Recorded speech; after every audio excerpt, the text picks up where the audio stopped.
I'm co-host James Ash. And I'm co-host Phil Scaife. Welcome to the Business Lockdown.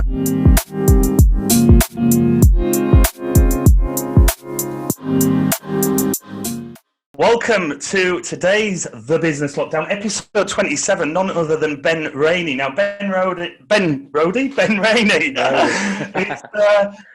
Rainey is, man of many talents, DJ, Master of none. marketeer, charity ambassador, a master of not at something, mate. You must be crap at something. Cooking. There we go. On a serious note, though, you are an absolute inspiration. You're a young lad, a young entrepreneur. It's a pleasure watching from afar your journey and your trail of success. And I'm really excited for our audience today, finding out more. And I know you'll be providing inspiration and a variety of resources for our audience. So, welcome to the Business Lockdown, Ben Rainey. So, you've recently started you've recently started your own podcast. Let's start on that one. How has that come about? How long in development has that been? Has that accelerated due to COVID-19? Give us a bit of insight to that. I think everything's for me is accelerated due to COVID-19. I think it's one of them things. It's been in the back burner for so long, and I think life gets in the way of the projects you actually want to do sometimes, like the money, the clients, the bread and butters kind of work, and then obviously. You have a burning idea, and then all of a sudden something like this happens, and health aside, it gives us so much freedom. Like people are moaning, but them list of goals and tasks that you've always wanted to do. There's never been a better time to do it, and you can do it safely. Like we're doing this, remotely. It's fine. So I just thought, I'm going to go for it, and I kind of just put the anxiety to the side and went for it, and yeah, it flew off the handle the first episode. So I've got to keep it up now, and that's the hard bit.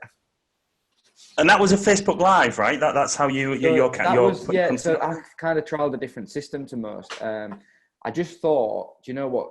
Especially with COVID, and obviously with my DJing and stuff, I'm finding live streams a great interaction, especially in the music stuff. And I thought, do you know what? I'll try a live podcast. I've got nothing to talk about really. I had no structure.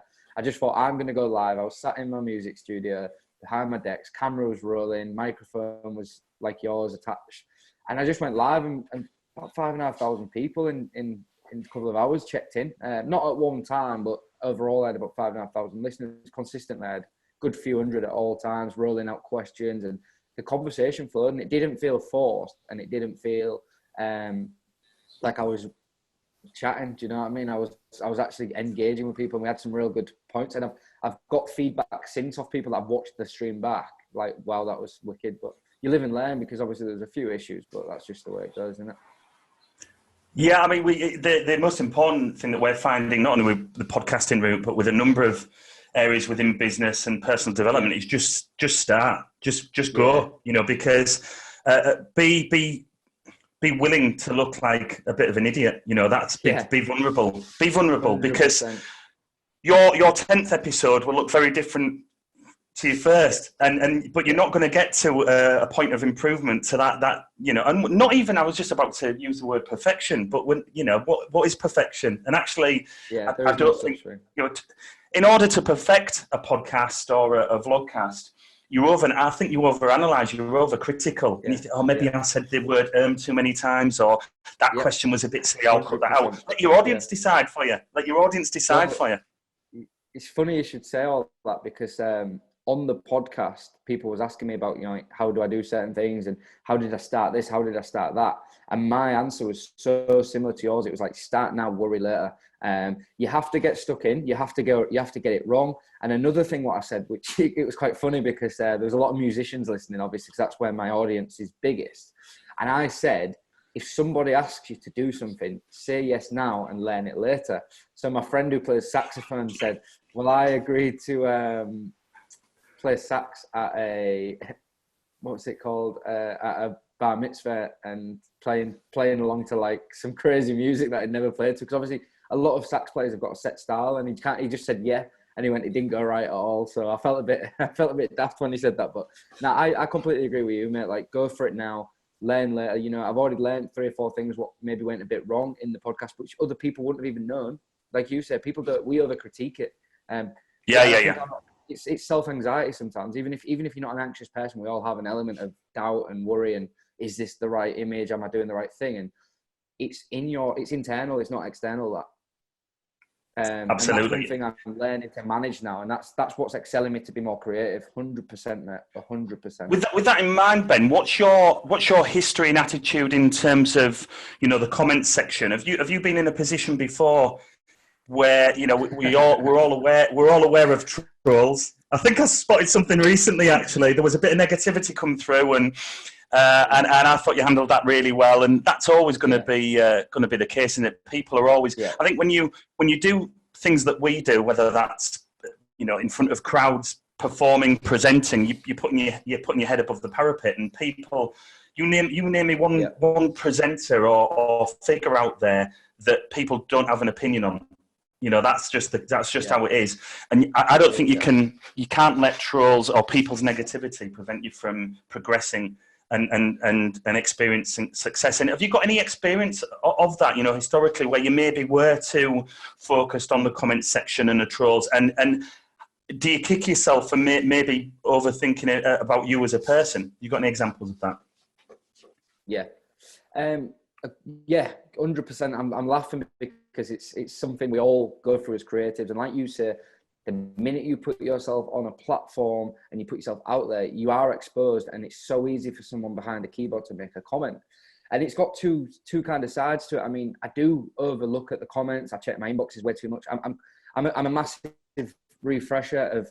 No, I don't think I'm thriving for acceptance, but I do look, I do care, and I can't deny that. And I think what it is with me is probably the same with yourself. Like, you can get 200 great comments, but then that one bad comment will play heavy on my heart. And I am learning to deal with it. But I think the best thing to do is just kind of just remember, like, you can't please everyone. And the people, it's so easy for someone to get behind the keyboard and say something. But if they're not walking it and talking it like you are, then how can they judge you? And you'll find a lot of the people that do have something to say never they've never walked a mile in your shoes. They couldn't walk an inch. A lot of the people that do this trolling, they've not really, sounds horrible saying, I don't want to discriminate anyone, but they've not necessarily got the cogs turning in their life, and that's maybe why they're turning to you. And I've actually found, and this is a really interesting story actually. So I did kind of get trolled by a guy before, and I just approached him and I just said, look, I don't get it. Like, I want to talk to you about it and solve it. And it turns out he had quite severe mental health problems. And I think his trolling was his release. And he actually said, I'm just angry at the world. And I ended up helping him. And I think you can actually diffuse a lot of situations by being a good person. And I could have turned around and screenshotted that to the amount of followers I've got. And it could have ended up really nasty. And sports is not worth it, is it? It's not about that. It's about trying to diffuse the situation and make it work. And yeah, I think I do deal with things like that professionally as much as I can. But obviously inside of you, there is an element of the old Westall in you wanting to come out, because I used to play rugby. So an element of right, let's go for it. But no, you can't do that. I think within that though, Ben, as well, is that, I mean, I've learned it's taken me many years to get to a point of really, or better understanding who I am. I certainly don't know who I am. I don't think you can ever really know who you are. No. We all have different levels of energy and insight at various times, and I think it does take a long time to be able to identify certain traits within yourself. And I think that there's certain points where if I'm feeling a certain way, if I'm in the car and I'm getting it, if I'm snappy, that I instantly use that and I think, right, okay, what's going on here? Because normally you can laugh things off. I think if I get to those moments, that's an indication of going, right, okay, what's going on here? And then I can delve a bit deeper and identify where I'm at or what's maybe bothering me that I've not addressed that day or that week or whatever it might be, whether it's work or friendships or whatever that might be. But it does take a certain special person. I mean, it's Joe Rogan. I know we both like Joe Rogan podcasts, and he's very clear on that. He just doesn't look at the comments section, and he just lets people. He lets. It's easier said than done. Well, I mean, if you And I know you're like in terms of self marketing, you're an absolute master of it, and we'll get into that journey of yours Yeah. and learning tips, tricks, and processes and systems, which will be great for our audience to pick up on and be directed towards. Yeah. But it's kind of a catch-22, isn't it? Because if you want to protect yourself against those trolls and those negative comments, you know, you then can't expose yourself to all of the positivity and those connections that you make along the journey. Yeah, the further you want to go in it, the more you're going to be exposed, and the more it's going to happen. So, well, tell us. Let's start with DJing. When it's often when did you get your first set of decks? That's often the first question. Yeah. How old were you then? So, do you know what? It's some people are confused by this, but it was only like 4 years ago. So I'm 25 now. I was 20 at the time, but it wasn't actually 4 years ago. So I was just 10, 25, and it was just one of them. I've always been that guy, is like probably like yourselves, like creative mind, and I kind of just, you know, when you get like that thought in your head, like, oh, I wonder if I could try that or do this and do that, and I've always been into music. Obviously, family background's 100% music, as you know, as most people who know me probably know. It's a family thing, and I just kind of, one Christmas, I was stumped for a present, and I just thought, you know what, just get some decks. And obviously, I've always been into computing and marketing and my music, so I had the rest of the equipment needed, like the Apple MacBooks and the laptops and stuff. So I was kind of equipped, you know, in a sense of what the other stuff. So it was just like, right, get some decks. Got my decks for Christmas. They weren't great. I can't remember the brand. It wasn't like a reputable brand. It was like an Argos, a Toys R Us special, and kind of learnt the basics. But it was like a stalled progress, because it's one of them things where I think with stuff, with anything really, if you don't put yourself into it 100%, it's just like a bit of a, it was just like playing the Xbox every now and again, and I didn't know what I was doing. And then luckily, I kind of just jumped back at it maybe like 3 or 4 months after, and never ever looked back. And still to this day, like it's like almost like second nature. It's like driving now. I just don't even think about it. Like I don't feel, it sounds, without sounding like obviously overconfident, it doesn't, the DJing aspect now isn't really a challenge, but I think that's more of a muscle memory kind of thing, and like a internal thing. It's not like a brag. It's more of a, well, I've done it that many times and that long and that many different situations. I'm kind of built up that system now where it doesn't really feel of a challenge. So that obviously other challenges are what I'm moving into now, you know. It's interesting what you said there, because it's usually the other way around, isn't it? People get a set of decks or a controller and understands, you know, some marketing systems and tools and how to present themselves on social media. Yeah. You know, that's a huge turnaround in the DJ world over the past 10 or 15 years. So it's interesting. You went the other way. You already had that, and then you became a DJ and like that, and so you had that as a foundation. I think the first time we met, you were DJing at Top Shop. Was that right? Do you remember back then? You were Top Shop. Yeah, well, that was ages ago, wasn't it? Yeah. A long time ago, yeah. Although it's gone really quickly. It does seem same sense. It seems a long while ago as well. And it's pretty clear from afar. How did that journey take you? Because watching on social media, it seemed that when you were playing at a club, you also had a package where you could then market yourself, but in return market the club and event. And how much was that a carrot that you dangled on a stick to maybe get some gigs, or to just cement yourself within those venues and those businesses?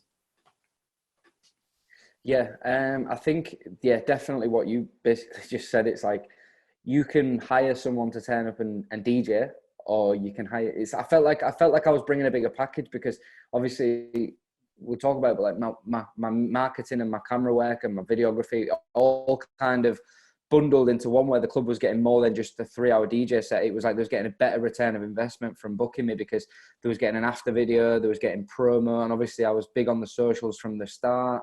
I've always had a bit of a voice on social media, so it was like, I think sometimes, especially when I first started and I maybe didn't have the qualities of a DJ that I've got now, I was getting booked more upon the brand and what I was, the bigger vision and the energy I was bringing, I guess, because I've always been enthusiastic about it, and I've always shouted from the roofs about where I played, even when, you know, there's some DJs that take on work and they're not proud of it, and they just kind of keep it quiet, like they'll work in a venue that they're not too bothered about.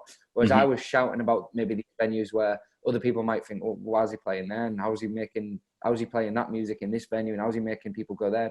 And I actually built that thing of like, I'll bring the party to you no matter where it's at. And I'm going to bring, you know, energy. I'm going to bring marketing. I'm going to bring people. So it was like, I built a really good thing. And I think that's definitely what excelled. But I do think that it's all about, you know, if someone's going to pay to do something, especially when you first start and you've got to go above and beyond, you've got to go above and beyond. You should anyway. It should be good customer service, and I still do. But I think when you start now, it's less about the money. It's more about the longevity and building that brand and investing back into it. So yeah, definitely that's what excelled me, mate. Just trying to be the whole package. I fully agree with that attitude and mindset. But there are so many people out there who, you know, the thing that really pisses me off in a number of sectors and industries and environments is entitlement. And that's so poisonous. Yeah. So it's so poisonous that, you know, like I see what you're doing, and you clearly, you're a workaholic. You almost see like you're an addict with anything that you approach, and that's really clear. And it's just that inner drive. And I think anyone with that, I really believe anyone with that inner drive will go places. It's just a matter of when. Yeah. It's not if, it's when. And the amount of people that will be like, pick and choose what, you know, if they're a DJ, pick and choose where they play because, you know, they don't want to be associated with that or do that, or within no time they expect they should be paid this amount, or they can call the shots. Absolutely. And that happens so many times, and I experience it, you know, so often, and you just feel like shaking people. You just go, because at the end of the day, I'm sure you've got examples where with that approach, people will take advantage of you. That's a given, and that will always happen with that mentality. But and that happens with friends or family. You know, especially you do favors left, right, and centre, and but I do believe with that approach, then you open yourself up to the amazing people in life. Those connections, those friendships that'll last you for an eternity. And that would be my biggest piece of advice: is just put in the work, you know, put yourself out there for the long game. For the long game, don't think. People who think short term, just think like you're just missing out, and long term they don't get it from it. Yeah, exactly. And you think, well, I'm not built. Yeah, after you. Sorry, mate. Sorry. Yeah, we're both as enthusiastic about this as we are. But just back on that entitlement thing and the vulnerability of being willing to do all this, you do get a lot of, you know, people trying to exploit, people trying to take the mick, you know, people trying to jump on the back of it. And I've been through that, and you got to the point right there, which I'm feeling that I'm at, is once you get through all that, and it will happen, and sometimes you're not ready for it, and sometimes you can't see it happening. And I have been ripped off, and I have done X amount for Y, you know, I've done thousands of pounds worth of work for maybe £50 without realizing, you know, just being drawn into some false layer of promise. And this happens in all industries. But I think what you're saying, and this is what's coming to me now from experience, is once you do get through that BS, that crap, you know, that rubbish, you actually get to the gold, and you get to the good people and the kind of people, and you get that level of respect and understanding where it's like people I'm working with now, they respect how hard I've worked to get here, but also because I'm still humble and I don't have any entitlement issues. I don't get the hype around, you know, oh, he's done so well. Like I don't think of it like that. I'm as humbled working with them as they are with me, and it's that great magnet. It's like electric. It's just you're working with people that are as hungry as you, and it's like, right, you want to finish this project today because you know they want to finish it today, and you want to put it out tomorrow because you know they want to put it out tomorrow, and it's just good energy. And yeah, there's still a few people, you know, you slip through the net, but like you say, mate, if you work your ass off, you'll get to that bigger picture, and then better people, I guess. Absolutely. And I spotted one of your posts recently, and it was after your first podcast, and you put the stats out, and you still have to put the caveat in there, or feel like you have to put the caveat in there, saying, look, I know it sounds like I'm boasting, but I'm really proud. And at the end of the day, you know, as Brits, generally we're very guilty. We struggle to celebrate success at times, and that's why you see a lot of celebrities go over to California where they celebrate. If you're a success, they celebrate and they aspire to be like. Whereas I think unfortunately sometimes with in the UK, they don't realise the journey and the backstory and the heartache to get to where people have found themselves in terms of high levels of achievement. So, but you surround yourself with the right people, and I know you do that. I mean, let's talk about moving into being a charity ambassador. You're a young lad. And tell us, it's Andy's Man Club. So if you want to give us a bit of background on what Andy's Man Club is, because I know that's a phenomenal organisation. Yeah. So Andy's Man Club, I'll talk about obviously my journey into understanding how it works and getting involved. So obviously I was it's one of them things, and I imagine a lot of people listening will probably be in this situation. Because obviously it is shouted about a lot, and I think a lot of people kind of know about it but don't know what it is and what it does and the power of it. And I was one of them people up until the end of 2019, and then sadly, lost my best friend due to suicide. And obviously that just as much as it rocked my world, and I still grieve to this day, like we all do through death, but it opened me up to a new, right, I need to stop being so naive and kind of get to grips with this. Because obviously the whole, there is a massive shout about mental health now. And I was I'm one of these people, I'm not ignorant, but I don't get too involved in something like obviously this COVID stuff. I try not to read too far into things because it does me up there. So I wasn't looking too far into it. And then obviously it rocked my world, and I thought, right, I'm going in now, I'm learning, I'm going to really get, I need some answers for my own, my own mental well-being because of what I've been through and the trauma, but I also want to be able to spread a message now. And obviously straight away, I didn't even have to think. It was like, right, I know Andy's Man Club is going to be the place. And I had no idea of what I was going into. And I think it's the most, how do I describe it? I think turning up to, you know that there's a lot of big characters there because people see it online, and that there's some guys of all backgrounds, and there's old, young, and you might bump into someone and you kind of don't want to, and it's all this and that anxiety. And the amount of people that drive up to them gates on a Monday when we meet and then drive away because they're so nervous. And I was exactly that guy. Wow. And I remember grabbing, speaking for the first time in front of people. And do you know when you get sweaty palms and the anxiety is building up? And then it was like, I've gone from that to now obviously helping run the group in just over a year. And obviously not only that, I shout about it online, like I say, kind of an ambassador. And I also, I've been on a lot more courses, and it's only now we talking with you, I actually realized how it's gone from being that guy that walked in, down in the dumps, just grieving so hard and didn't have a clue what anxiety, depression or mental health really was, to now being able to actually identify it in people and help people and refer people and also, support people online. And it's just, that's done me so much good. And I think everyone will say the hardest steps walking through the door, but the minute you do it, you just realize that there's so many. I've never seen a place. It's like a miracle. People go in on a Monday broken and come out just from conversations. There's no one there that's what's the word? No one's academically trained to or studied or qualified to counsel. We're not counselors. We're nothing. We're just genuine guys using the power of conversation. And I've seen guys walk out of there fresh and coming back the next week, smiling, coming back 2 weeks later, wanting to get involved in the helping out. I've seen them come back 2 months later, actually referring other people. And it's just such a strong movement. And what people don't realize is, yes, obviously we run Andy's Man Club in Hull, but it's nationwide. There's groups everywhere. There's 700 guys a week go to the group, and it's such a powerful movement. And I think it's only going to get bigger and bigger and bigger.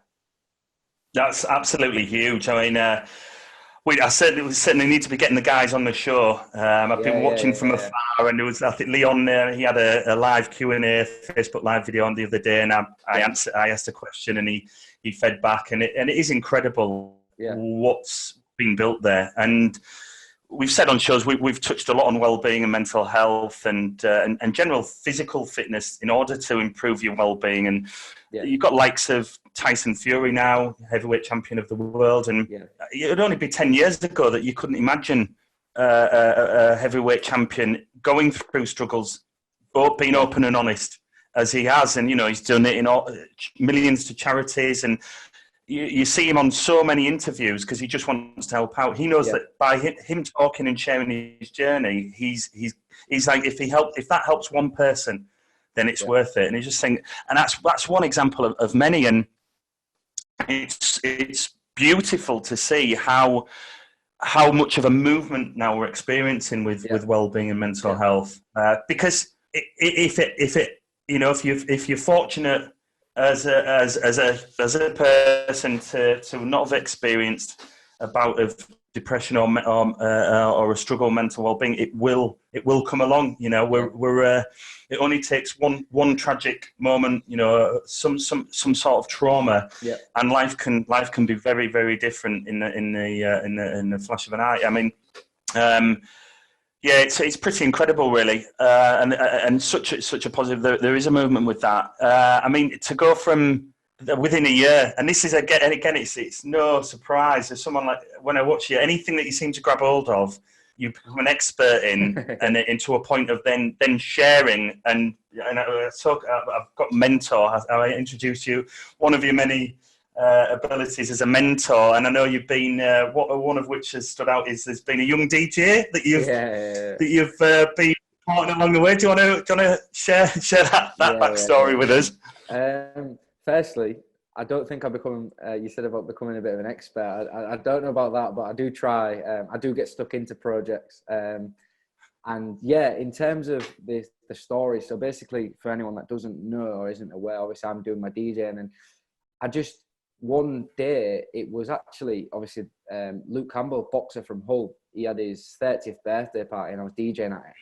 And I just woke up that day and I thought, I hadn't hired in the equipment I needed. I don't know if it just blanked my mind. And I needed to lend some decks because mine was in a club and I couldn't access them, blah, blah, blah. And it was like 5 o'clock and the party was at like 7 and I'm like, whoa. So I just put something out on social media, like desperately need some decks. Anybody can help. And I got a message off a guy called Steve Shipley. He said, look, my daughter will lend you a deck. We live in Scunthorpe. I obviously lived in Hull. Meet at the bridge, 6 o'clock. Yep. So I got ready. Obviously, I was going to go straight to the party. And I didn't know anything about his daughter. I didn't know. I just presumed like he'd just seen a post and he was an older guy with a daughter who might be my age or a professional DJ. So obviously, we jump in the car, meet him at Humber Bridge. Parked up next to him. He jumps out. His side door opens, and obviously a young woman, aged about 30, jumps out. And I'm thinking, oh, that might be his daughter or his missus, whatever. And then the back door of the car opened, and I'm thinking, I can only see feet. I can't see any head. What's going on here? And then at the time, she was 9 years old. Out pops his daughter, which is the legend in the making, which is Taylor Shipley, who at the time I was just like, what? Like, this is absolutely insane. And so that's how it started. I instantly in a car park at Humber Bridge realised we had an amazing talent on our hands, which, you know, she was in awe of me. And I was like, what? This is insane. Like, do you know, when you're just like so humbled and so like shocked and taken back, but at the same time, so in a rush to get to Luke Campbell's party that you don't know what to do. And I'm just like, oh my God, this is insane. So what I said, look, obviously I'm rushing. Let's get a quick photo. I'll put it on social media and thank you. But I said, let's sit down after the weekend and catch up properly. I'll come round to your house, drop the decks off and say thank you. And obviously I took her a little present, say thank you once I realised how young she was and stuff. Put the photo of me and her on social media, literally 6:45 might be. And I rushed to the party from Hesel Forshaw, tagged their Instagram. And like, obviously I completely forgot about it. For once I wasn't checking the comments and I didn't think of it. Went back to my phone at the end of this party and it was just everywhere. Everyone from family friends to distant friends from abroad to literally we just went viral within a night, and her following just shot up. And then obviously we just blossomed into this, like, it's almost like a big brother and little sister kind of friendship. But at the same time, like, obviously I've become very good friends with her mum and dad, who have also become friends with my mum and dad. they've become friends with my girlfriend. We've been to Ibiza, Ayia Napa. We've played all over Hull. You know, she's done so well. She's actually going live on Ocean Beach in Ibiza's Instagram tomorrow. That's how powerful her movement has gone in, I think it's just about 2.5, 3 years. And yeah, obviously I've played a good role in that and a positive mentorship, but I always say to people, like, I don't ever want it taken away from how talented that girl actually is. Like, she can stand on her own 2 feet without me. Like, there's no doubt about that. And I don't like people to oversee the mentorship with like leadership.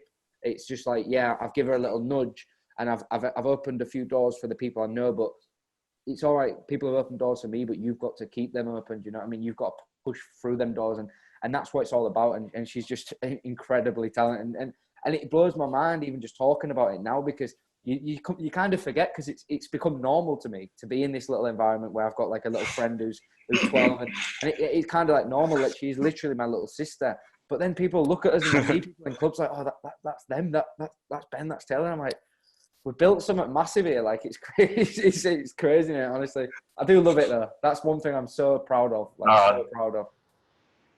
That's such an amazing story. I mean, Phil, my mate, my business partner, who co-hosts the Business Lockdown, they came out to Turkey last year as a family, and I had a gig, and so they came, and I had his two sons who were 5 and 8 or 9 at the time. Yeah. So Cooper and Oakley, and I had them ready, and I was just like, right, when I say now, just turn that and turn that. So so they could feel that was doing something different to the song. Or like as soon as I say press the start button, then we'll bring that in, and you could see them like light up. And Cooper for Christmas was just like, Phil was Cooper wants a set of decks for Christmas. I wonder where he's got that from, and so he's got a set of decks now.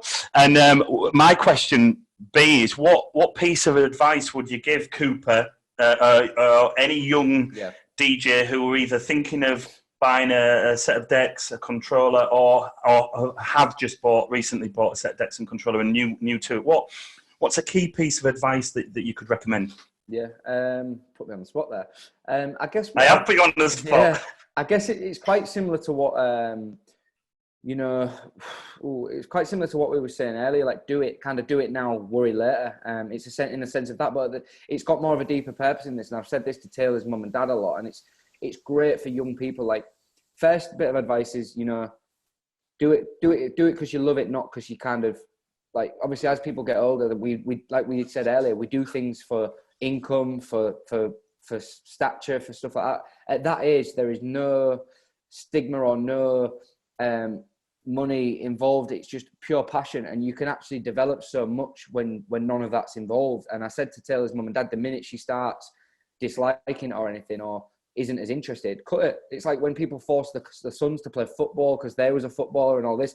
Let people be themselves, and I think you can really mold your long-term career in something as a kid, because that's when you can hone in on your craft. And I think if they show some interest in it, invest in it, but don't make it feel pressured. And I guess it's more advice for the parents at this age, because it's more, kids are so influenced by the parents, and obviously they're all, in a sense, instructed by the parents. It's a sense of, don't force your children to do something, but if they're interested in something, I think the best investment is while they're young. If it's tuition, if it's lessons, if it's the equipment. I think there's a lot of kids sat on their iPads watching YouTube videos all day. If your kid's interested in music and interested in even writing music, creating music, or if they're interested in photography or whatever, and there's courses out there for £20 on, say, you get these platforms where Skillshare and stuff like that, Udemy, all these platforms. Would you not rather have your kids watching a tutorial for 5 weeks, which is going to teach them a valuable life skill,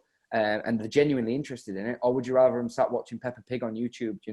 I think it's hard to give advice to a child at that age. It's better to kind of get the family support, but at the same time, obviously, not everybody has got the parental support. So I guess if you're passionate about something and you're interested in something, just honestly go for it. And obviously, anybody under the age of 16 doesn't have to really worry about the financial aspect, doesn't really have to worry about the long-term game. And this is what's scary is, obviously, Taylor's 12 years old now, and I think if she's doing that from 12, and the level of mixing she can do, and how creative she is and how grown up she is. Like, it's almost scary to think how much further she's going to excel past so many other people just by being passionate about something from a young age. And I honestly wish I'd have got into it at that age. So yeah, it's definitely just invest in it. If there's an interest, invest, because I guarantee you're investing money into takeaways and McDonald's for the kids and trainers that they want every week for school. And it's like, they're not the things that are going to develop the child, although they might feel like they want a pair of trainers.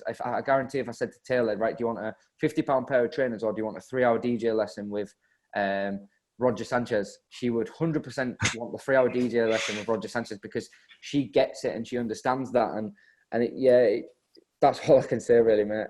It's more about the parents and the investment of time and experience, really. Awesome. And well, you're a videographer. Yeah, I spotted that you're now, you're responsible for capturing people's the best days of their lives at the weddings. You know, how did that come about? Again, was it just a case of, I'm going to get a camera and learn how to edit and shoot, and then off I go? And by doing so, you're actually then filming people's weddings and getting paid properly to do it. It's just crazy. So give us a bit of insight into that journey. It goes right back to the same point. Do it now, worry later. So I picked up my camera more for the DJing, like just a little GoPro and stuff. I was always interested in cameras. I've been around cameras. Like, my uncle's a photographer, kind of, not like more of a hobbyist, and he has done it serious in the past, but more of a hobbyist. And I've kind of been around that technology, and I've shown a bit of an interest, but not like an investment or a long-term one. And then I guess when I started DJing, it was like, right, I'm just going to pick up a GoPro. You know, I didn't have any knowledge of what kind of camera equipment I needed. Started doing little bits in my sets, like you say, bringing stuff more than just a DJ set to the clubs. I was recording my sets. I was making little promo videos, just daft bits and bobs.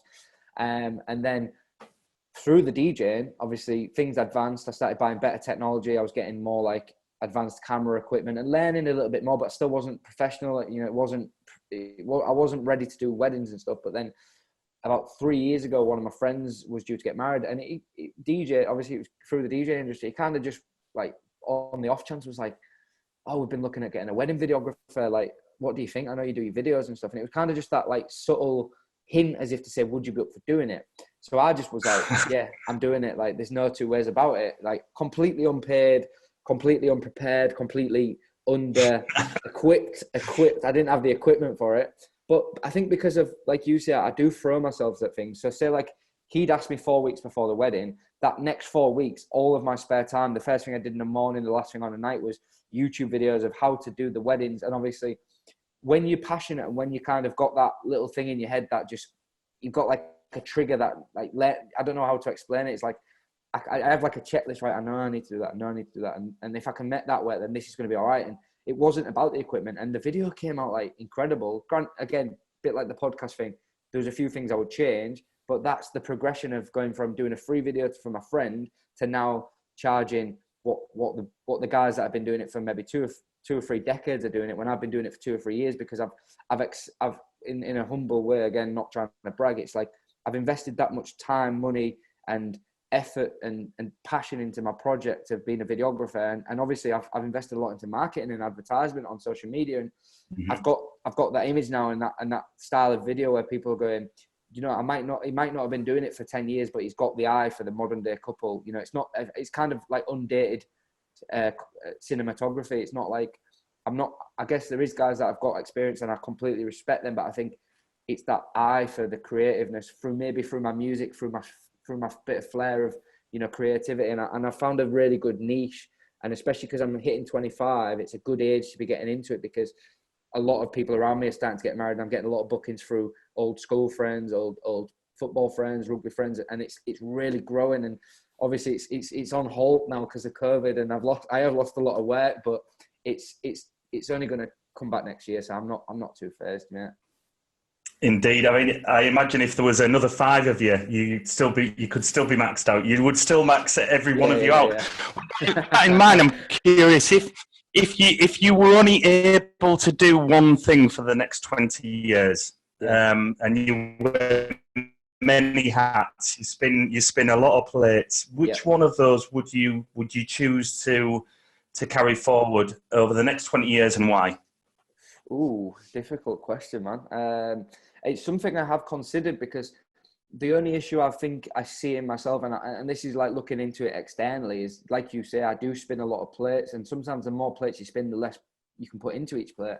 But like you say, because I'm that much of a workaholic, it is almost like I am putting 100% into 5 different streams, and what it's almost, I'm almost a victim of my own passion and success because they're all kind of bubbling that much that they're all going. It sounds, again, I really don't want to sound like cocky, but they're all going that well. I can't maintain them all. It's like music production is going well, DJing's going well, videography is going well. I'm also doing a few bits of like digital marketing. So obviously it's basically just doing videography for other businesses like restaurants and stuff. And they're coming at me like, oh, we need this, we need that. And it's like I wake up every day and my inbox is just one guy's asking for a DJ some request, the other guy's asking for a video, someone's asking for a question about what equipment they should use, somebody's asking where I get my music from, somebody's asking me for my email, and it's like, oh my God, I have no PA, nothing. I just do it all myself. And some days you can't even get out of bed without spending 3 hours on your emails and your messages, and it almost dampens my relationships with people close to me because I'm spending that much time helping other people because I can't say no. So I guess, sorry, I've gone off on a tangent there, but I guess no, that's fine, because you have to explain that, don't you? You have to go, well, I really enjoy it, and that's why I do everything. However, I'm not letting you get away with it. Which one thing would you choose and why? Yeah, this is the thing. So like I say, it is something I have thought about. And I think I get the most joy out of wedding videography simply because, like you say, there's a lot more pressure, but I feel like it's an appreciated craft. Whereas I think sometimes with DJing, I love DJing and I absolutely would hate to ever give it up. But I think unless you're on that top tier, you can go over a lot of people's heads how much time, effort, dedication, sacrifice you're putting into it because your weekends are gone because you're working. And granted, you're making some good money, but you do miss out on a lot. And I think you get a lot more negative comments from people. Oh, can you play this? Can you play that? Then you get people coming up to you going, great set. And when you do get people coming up to you, it makes your day, it makes it all worth it. But I think with videography, it's the appreciation you get shown by the couple, by the couple's parents, family, friends. When the video goes on social media, you're just surrounded by positivity. And it's a genuine, humbling feeling when you're looking through, mate, I'm talking not even hundreds of comments, sometimes thousands. A girl put a video on yesterday of a wedding video I did. I think it was shared hundreds of times. Obviously, I'm tagged on this. Comments was in the hundreds. The likes were in the thousands. And it's like, that for my brand is so strong and it's great. And I just love the positive. And touch wood, I've never had like a negative experience. I've had a couple of things where, awkward clients, but I think being the person I am and being the person you are, you attract the good, not good people, but you attract that same kind of clientele who, doing these podcasts, when people listening and watching and understand who you are and what you're about, they're the people that book you on who you are and what you are. And same with like, obviously your line of work, It's the personality rather than not saying the quality is not there.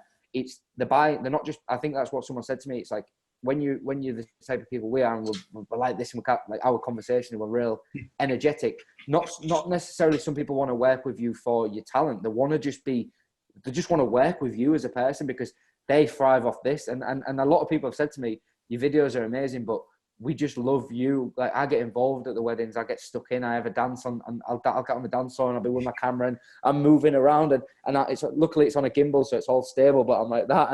And I love it. I absolutely love it. I come away from a wedding. This summarizes what you're asking me.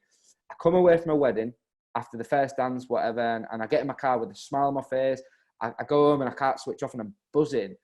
And I just feel like the way the industry is changing in the music scene, I sometimes come away from a club and I sigh with relief as that, like, touch wood, no one's spilled a drink. Touch wood, no one's tried to start on me for not playing the tunes. Touch wood, someone's not, there's not been a fight. And it sounds quite negative, and it's not. It's just, I don't know what it is. I think it's just the consumers maybe changed because a lot of people are enjoying like live streams and they want everything on demand. I think life's so on demand now. You can get any song you want on Spotify instantly. You can get that whole waiting for a request or waiting for your song on the radio is gone because people can have it at home, so they expect it in a club. And that's a good point for the music industry. It's like people can access music that quick. They don't understand why when they go to a club they don't have access to it that quick. And I think that's the change in the industry, which I don't like because I don't like. Yeah, I just don't like it. That's very interesting. I mean, what's the someone must have you see videos all the time of someone coming up to the DJ booth and ordering a drink. That must have happened to you? Oh man, honest to God, I can't dig it out with my phone. I don't know where it is, but basically my friend was in. It didn't actually. It has happened to me before. Like, oh, is this where I get a drink, mate? And I'm like, what? I'm studying with like loads of equipment, my headphones on. But my friend actually, this girl comes up to the DJ booth and he switches his booth monitors off so it's a bit quiet, and he goes, "How can I help you?" kind of thing. And she goes, "4 sambucas," and like puts a card out to tap it. and luckily he filmed it, and it was, I think she must have done it, and then he's got his phone out real quick and gone, "What was that?" and like filmed it again. And then the girl goes, "4 sambucas, please," and he goes, "All right, what flavour, blah, blah, blah." And she goes, 4 black, 2 white, or whatever. And it went viral, and Lad Bible and everything got all hold of it, and it was comedy gold. But yeah, I haven't really had anything that weird. The only weird thing I've had is someone proposing in front of me in Revolution Bar about 3 years ago. That was a bit weird. Oh wow! Interesting. I remember I was playing in Switzerland in this club, and I was playing like a proper funky house vinyl set. And it was a fancy dress evening, and I was. The club owner's wife dressed me in one of her old like uniforms or something. It was a really fun, weird evening. But I remember, playing this like funky French house set, and this guy came up drunk, just asking if I could play Vanilla Ice, Ice Ice Baby. Yeah. And as much as that I laughed, I was just like, I can't, mate, but that is a brilliant song. Yeah, so thanks for asking. Thanks for coming up. And he just didn't know, he didn't understand what I was trying to communicate across to him. But based on that, what was the first, before we wrap up, what was the very first record you ever bought? It was Jamiroquai Space Cowboy, David Morales remix. Yeah. That is not a bad claim to fame. That is, I think many would be pretty proud to have that as their first when there's some horror stories around. Yeah. But interesting. All right, mate. Well, really quickly. Sorry, I just realised something. You laugh about this. It's so that was my first track I bought. Sorry, I just realised the question. That was the first track I bought digitally for my music. But actually, when I was a kid, the first song that I bought, it was a cassette. It was, do you remember that? I think it was Birdie, You're Gorgeous. Yes. You're gorgeous. I bought that. I used to love all stuff like that, but yeah, not a bad. That's song. That's a bit football anthem-ish, isn't it? That's not a bad one either. That could be worse. You almost going down the track that there was something going to be really embarrassing in terms of a first song bought. But yeah, I'd take both of them, mate. So I'd certainly have those. Well, before we wrap up, where can people find you, Ben? Everywhere. I'm pushing every angle. I'm best captured on Instagram. Just at Ben Rainey, just my name. Obviously, I've got work profiles, but they're all linked. And then just Facebook. Website benrainey.co.uk, Twitter at benraineydj, just all the usual. If you put my name into any social media, you can get at me. And I'm pretty responsive in replying to people and talking to people. So if anyone's got anything they want to ask or propose, then I'm always all ears. Awesome. Well, from a personal point of view, mate, and I think there's many of us that certainly can vouch for it, that you put a lot of us to shame. You know, you're an inspiration. You pick up, as I've said, you pick up something, you run with it, and you not only become an expert. And I know you said you don't become an expert, but you know, as far as an expert could be the title you do. But then what you do is you then apply and provide that and share that with others, and it's just a massive inspiration for a young lad. You know, for a young lad, you are an inspiration, and continue down the same route. I think the one concern that I have is just taking far too much on, which almost seems impossible for you. Thanks for being on the show today. Well, thanks for being on the show today. I know you provided loads of inspiration for people out there, and it'll be a pleasure getting you back on the show in the near future. Thanks, mate.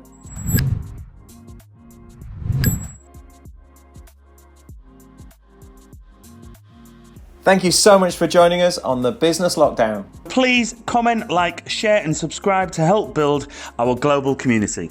We look forward to seeing you all soon.